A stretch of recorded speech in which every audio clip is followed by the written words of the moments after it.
You're at the gate. Boarding starts in 40 minutes. You haven't eaten since 6 a.m. And the only thing near you is a burger joint with a line 8 people deep and a price that makes you do a double take. $18 for a burger you'd pay $9 for at home. You buy it anyway. Everyone does. And as you sit there chewing, you tell yourself the same story every traveler tells themselves. They know I'm trapped, so they're ripping me off. That story feels true. It is also almost completely wrong. The burger isn't expensive because the airport is greedy. It's expensive because the burger joint is paying rent on the most valuable square footage in America, and you're the one paying it back, one bite at a time. Airport food isn't one business. It's 4 wearing the same uniform.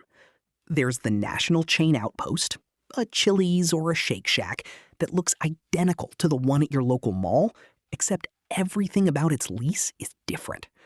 There's the local flavor concession, the authentic regional spot the airport put in to make Terminal C feel less like a strip mall, usually run by a specialty operator, not the original restaurant owner. There's the grab-and-go kiosk, the $6 bottled smoothie stand wedged between gates, built for people with 11 minutes and no patience. And there's the bar and lounge hybrid, the place selling a $14 beer at 10 in the morning, because at 10 in the morning, someone is always buying one. 4 different menus, one identical financial structure underneath. When you hand over $18 for that burger, you are not buying a burger.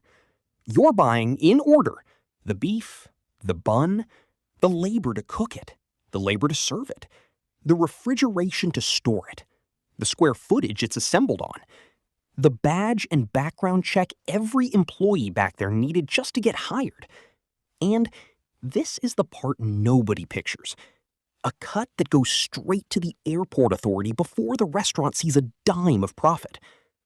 That last one is the whole story. The airport isn't selling you food.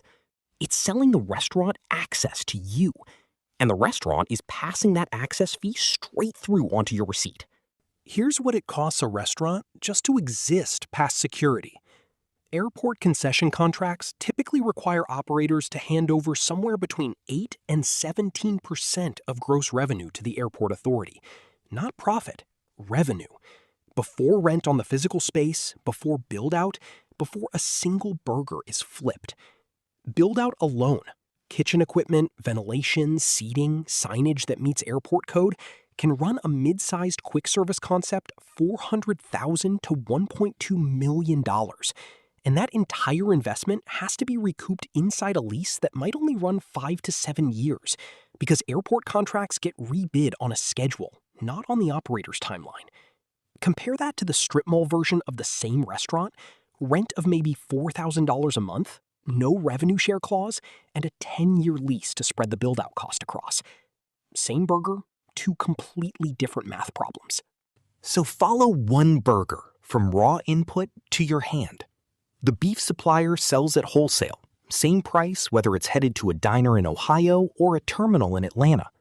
The bun, the cheese, the lettuce, same story. Negotiated in bulk, barely different from any other restaurant's cost of goods. Then it hits the terminal supply chain, which is where everything changes. Deliveries to airport restaurants have to go through security-cleared logistics. Trucks and drivers with AOA credentials, airport operations area clearance, scheduled through narrow delivery windows because there's no loading dock like a normal strip mall has. That logistics layer alone can add 10 to 15% to the cost of every ingredient before it ever reaches the fryer. Then the operator adds labor, paying airport-adjacent wages, which run higher than the surrounding city because employees need background checks, badging, and are willing to work in a building with metal detectors between them and their car. Then, at the very top, the airport authority takes its concession percentage off whatever the register rings up. 5 layers of cost stacked before you even see a menu. The strip mall version has 2. Here's the part that flips everything. Food is not the profit center. Beverages are. A cup of coffee costs an airport vendor somewhere around 20 to 30 cents to produce. The beans, the cup, the lid, the labor split across 100 cups an hour. It sells for $4 to $5. That's not a 50% margin. That's closer to a 15 times markup. And it's the same coffee margin that funds every fast food restaurant on Earth. Airports just get to charge more for it because there's a captive audience and zero competition from a coffee shop across the street. Beer runs the same play at a bigger dollar amount. A domestic draft that costs the vendor under $1 to pour sells for $8 to $14. And unlike your commute, nobody's driving after this one, so the usual one-and-done instinct disappears. The burger you are angry about? It's often running close to break even once the concession fee is subtracted. It's not the villain. It's the loss leader that gets you in the seat next to the drink menu. What keeps an airport concession owner up at night isn't the rent. It's volume volatility they can't control. A restaurant on Main Street knows it's lunch rush.